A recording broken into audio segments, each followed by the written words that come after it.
Some have said that life is like an onion. You peel a layer at a time, and sometimes you weep. You're watching Expensive Lessons with me, Wavinya. Welcome. You're watching Expensive Lessons with me, Wavinya. Welcome to the show. My guest today is David Maina. Welcome to Expensive Lessons. Thank you, Wavinya. This expensive lesson that you have for us today, I heard that a sneak peek of it is really expensive. Maybe you can tell us what it is and how much the bill, in terms of did it cost you? Well, thank you, Wavinya. Well, I'm happy to be on the show. Thank you for having me. Yeah. And I'm actually also happy to share this expensive lesson of mine. I'm an entrepreneur, and several years back when my business was only in its second year, I got into a partnership that ended up costing me several millions of shillings. Wow. Okay, so several millions, we're speaking millions, Kenya shilling millions, dollars, entrepreneurs, which currency? It started as a $1 million liability, Wow. although we managed to convert a lot of that into asset. And so we ended up not losing as much as we would have initially. Yes. Wow. So we're talking about a $1 million liability. In Kenya shillings, do the math. When we return, we'll hear more about this. Don't go away.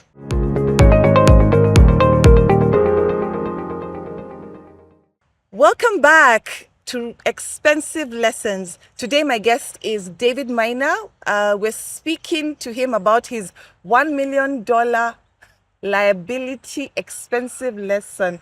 I'm even trying to do this math of $1 million in Kenya shillings. I'm not sure I can, but maybe start from the beginning. How did you end in that kind of a ditch? Thank you. Well, it started off a very rosy picture. Okay. I started a new business that was very capital intensive, meaning we needed a lot of equipment, a lot of machinery, and I invested my own money, about 6 million shillings, and we didn't have enough to have a lot of stock. Okay.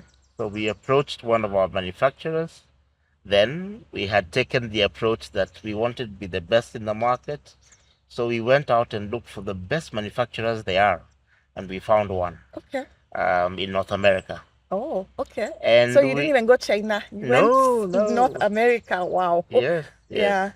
So we came up with an agreement that they would send us some consignment, which is equipment on their books. And once we sell it, then we would be able to pay them because we didn't have the money to stock it. And so it started off as an initial supposed to be $80,000 consignment. So when you say consignment, so they were going to give you the goods and then because, maybe my viewers don't understand consignment. You can break down what consignment means. Yeah. That's a good one. So consignment meaning that they would give us the equipment as stock. Okay. We don't own the stock. It's still owned by them. Okay. And when we sell it, then we would pay them for the stock. Okay. As opposed to the traditional way where we would have to actually pay them first to buy the stock and then bring it over. Okay. So it was very friendly to begin with, very friendly. Until we got to a point where some of the senior people in that company said, well, they can't be involved in a $80,000 transaction. Oh, wow. It needed to be more. And so that figure kept growing until they sent us stock worth $1 million. Wow. Yeah. So you were holding in your warehouse, Yes. Because I'm not even, in my mind, I'm trying to imagine how big a warehouse you need to occupy, to accommodate $1 million worth of stock. Yes. We had to create some storage space for it. Yeah. So we rented some space from a warehouse company. Yeah. To stock some of it there. Most of it was high value, so didn't take up too much space. Okay. But we eventually got it here. And we began... That was exciting for you. Very exciting, at the very beginning of the business to receive that kind of support. Yeah. So we began trying to market the product, and we did. until a point where the manufacturer felt that the product was not moving fast enough. We had tried, we had sold about $200,000 of it, so Okay. about 1/5, but they wanted it to move faster. So you receive the goods what span of time are we talking Yes, about? so the Yeah. goods were received in about 6 months. Okay. Yes, and the idea was that by the end of that year, we would have been able to have sold all of it. But by the end of that year, we had sold only about 20% of it. Okay. Yeah. Wow. Mm-hmm. So this is where the expensive lesson comes in, because they then said, well, we don't normally give goods on consignment, but we said, let's give it a try to open a new market. And now that you're holding all this stock, we want you to buy it. And we just didn't have $1 million, you know. Then they said, okay, well, you need to secure it. And we didn't have the security for $1 million. And that's when the expensive lesson began, because I received a letter from their lawyers, in essence, demanding to take over the company. Wow. Yes. So okay. So this bubble, in my mind, I'm thinking you're a 2-year-old company. Yes. That's hit it big, because Yes. I'm imagining, if you were only wanted to do $20,000 worth of consignment, and now you have $1 million worth of consignment. Correct. You must have been a big boy now in the industry. We were very excited. But then 6 months later, you're being asked to either buy Yes, the stock, the stock or basically hand over your company, or because hand they will over your take over the company. majority shares as security for that stock. So did you have lawyers when you received the stock? So okay, let me let you tell the story. That's a good one. So I received a letter that was signed by very many lawyers. And at the time, we had a lawyer who was not even on retainer, just a lawyer who I knew, who I said, you're my lawyer going forward. And so it was very scary, because they began to behave as if the company was theirs. They had sent over somebody from their head office who was actually directing my team on how to behave, regardless of the fact that in the marketplace, and what to sell, regardless of the fact that we had many other products apart from those ones from that particular manufacturer. So this deal that you had also included stuff. They gave you stuff.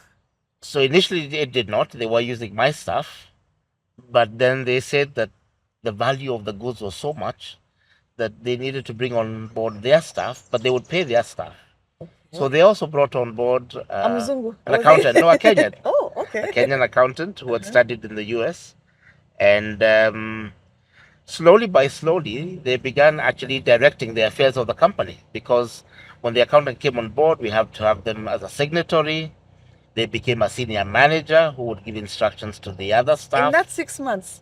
Yes, in the second 6 months. Okay. Yes, in the second 6 months. Huh? So this boiled down eventually to one day when I found a meeting going on in my office that I was not aware of.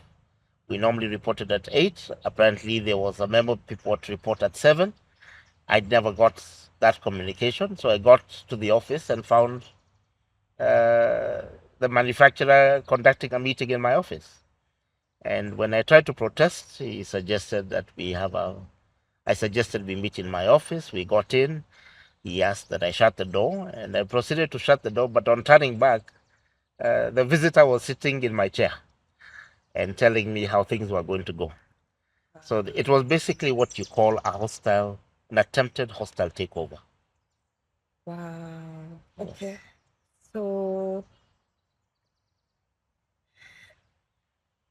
wow, I'm still trying to wrap my head about from rejoicing that you have. Yes. A good partner who understood our vision, who understood what we wanted to achieve, who was willing to support us by giving us stock to help to open up the market, to now having who a was partner hiring people on their payroll to Yeah. support us, to basically them saying that they were taking over the business. So that was a very big pill to swallow. In fact, I remember being disoriented as to what exactly is going on here. Yeah. I took a walk out of the office, to catch some fresh air, and then said, but wait a minute, I can't be walking out of the business and leaving these guys in my office. I need to go back and take charge. So I went back and basically undid the instructions that they had given, because legally, those were not the employees.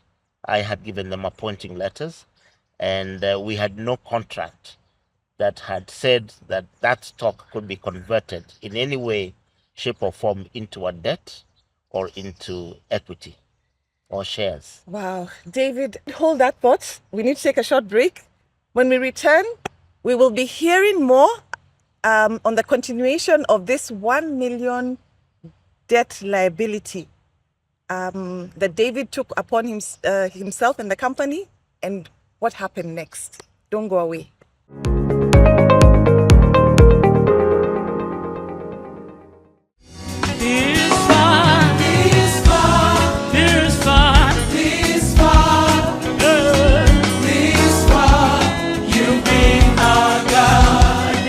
To get Ebenezer by Jane Allaire as your Skiza tune, SMS the word Skiza 88300023 and send to 811. Hope Skiza, spreading the hope. Ebenezer, you've been our God. Ebenezer, Ebenezer, Ebenezer, Ebenezer, oh, Ebenezer, you've been our God. This far.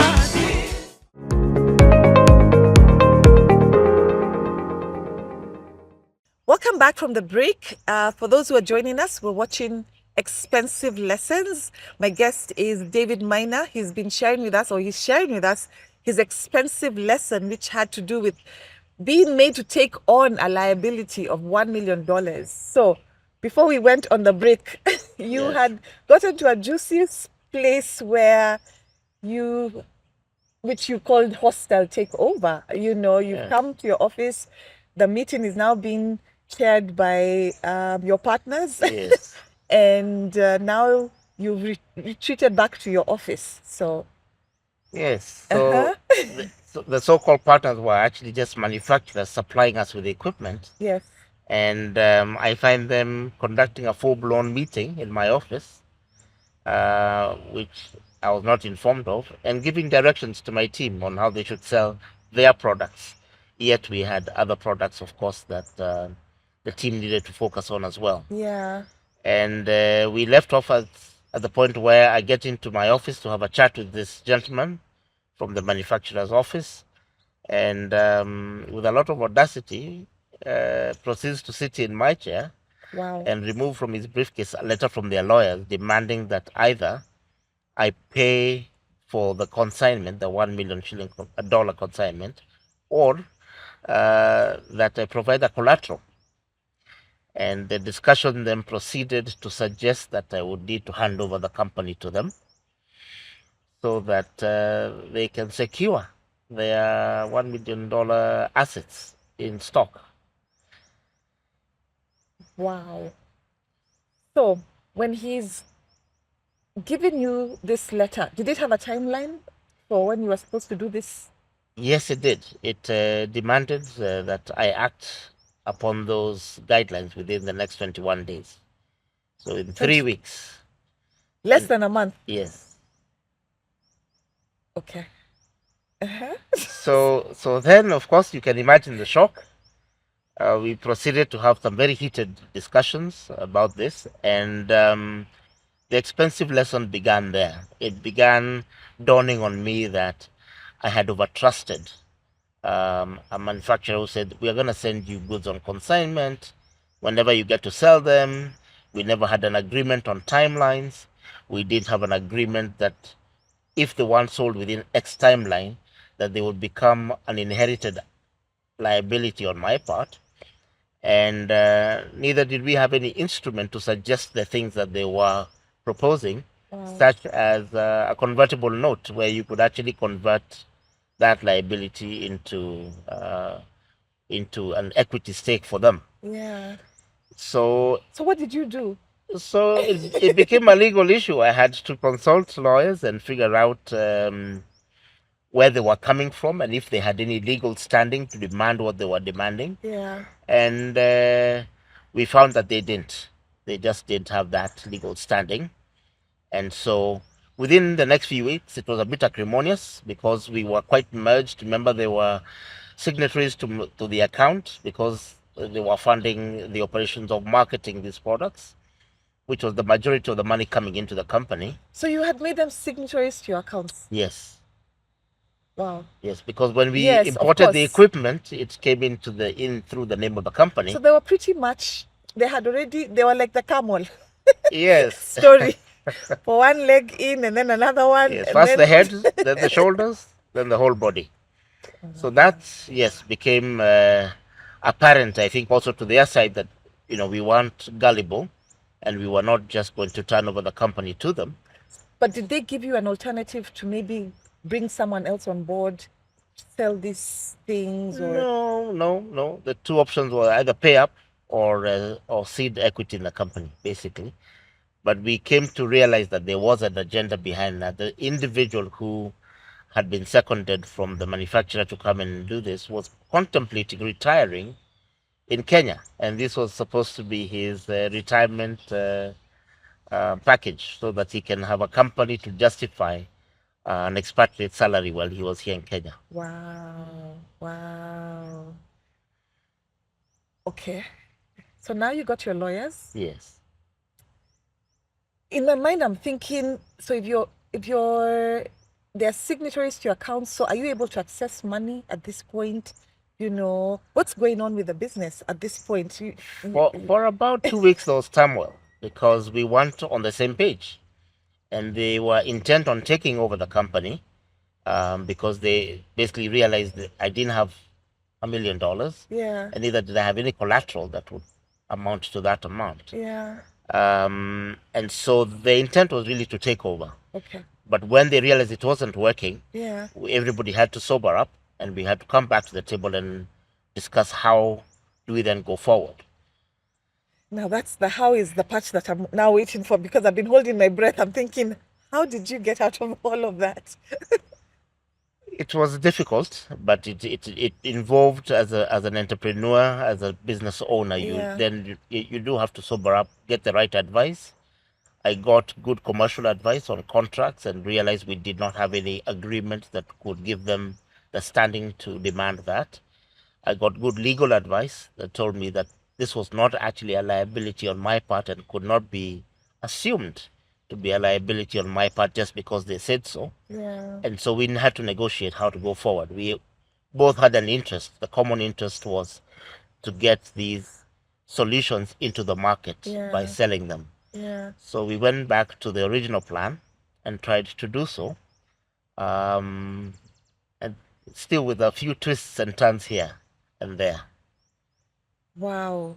So in my mind, I'm thinking, did you go home and tell your wife that you're losing your business and that you owe $1 million? I'm thinking back then, $1 million, I mean, even now it's a lot of money.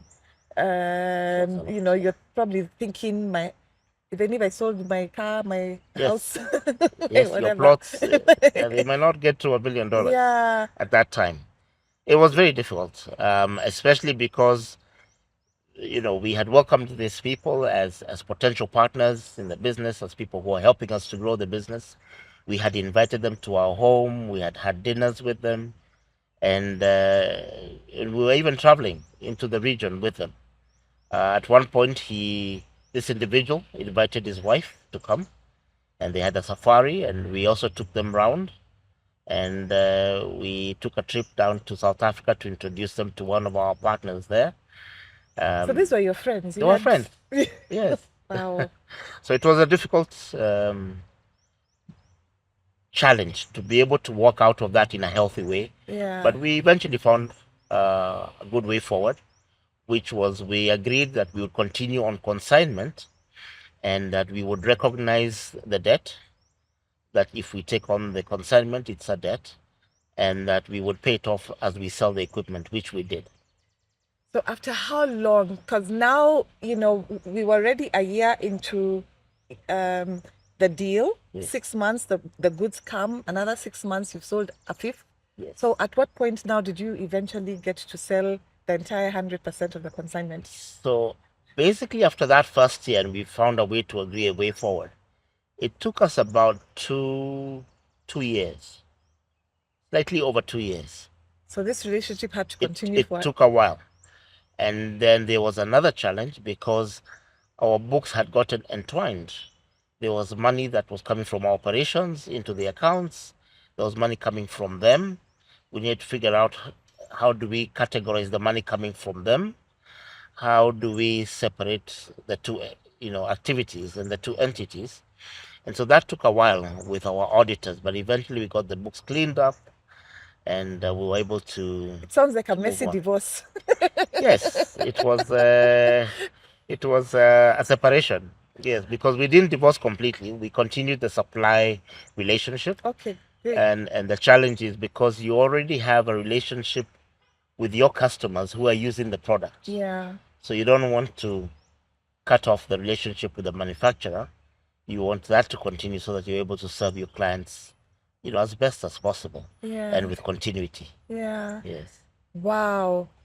So 2 years later, now you started a new journey, almost now, I guess, as equals. Or Yes, so we went back to the original positions of a distributor who has a manufacturer who supplies them. yeah.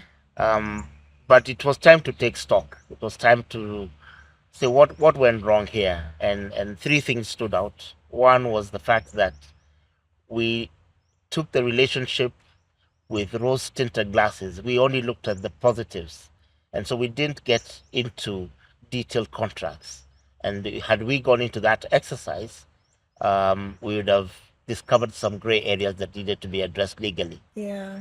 The second, I think, was also as a young business, getting excited by somebody who's bringing real value, tangible value to you, may require you to seek some counsel and some advice, commercially and legally, because even what didn't look like a liability to me could have become a liability. So that's something else, another lesson. And then the last one was just making sure that you don't go to negotiate with big players when you're still very small.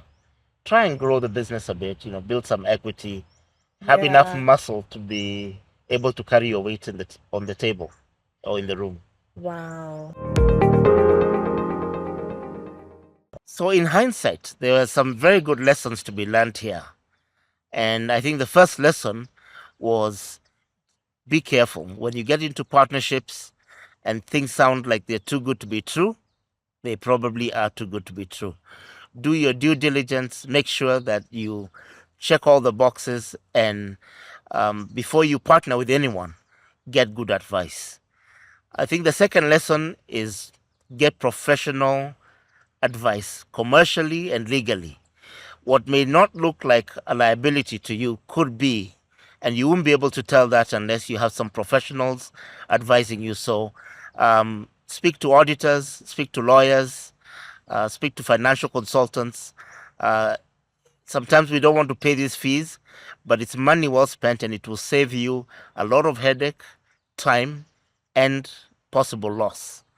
I think the third thing for me, and this is for all the optimists, if you look at life through rose tinted glasses, always looking at the positives, remember that there could be things that may not be in your favor, even in an engagement that looks very positive. So make sure you ask yourself the three questions. One, what could go wrong? Two, what is the worst case scenario? And three, how do I mitigate those possible outcomes? Another important lesson I think that we picked from this was just the fact that we rushed into a relationship where we ended up with the manufacturer's money being put into our bank accounts. And that took a long time to try and separate the monies that belong to two different legal entities. I think if you're ever in a relationship that isn't clear at the beginning, maybe you're testing market, you're doing pilots, have separate bank accounts. It took our auditors over 2 years to just try and separate what was belonging to the manufacturers and what belonged to us. And that had a legal implication, it had a tax implication. And so my advice is whenever things aren't clear, make sure they are separate from the beginning. Wow. Those are some expensive lessons. Probably, as we wind up this segment, I'm thinking, have you ever done such a deal again? Probably, maybe not in terms of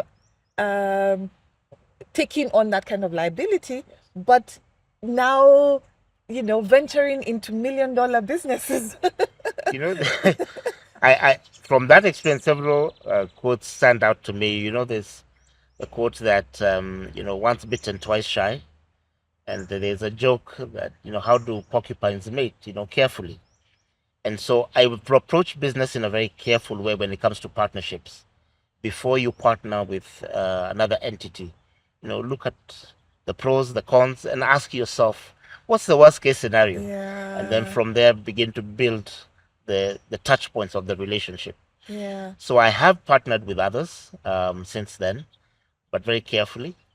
And I think it was an expensive lesson, but a good one that ended well. Yeah. Yeah. Yeah. I like that. How do porcupines mate? Very carefully. Yes. David, thank you for sharing this story with us. And I hope, all of us have learned from your experience so that, we can be like porcupines as we enter into partnerships or any any business deals, that we're very, very careful Not to prick each other. not to prick each other, to dot the I's and cross the T's.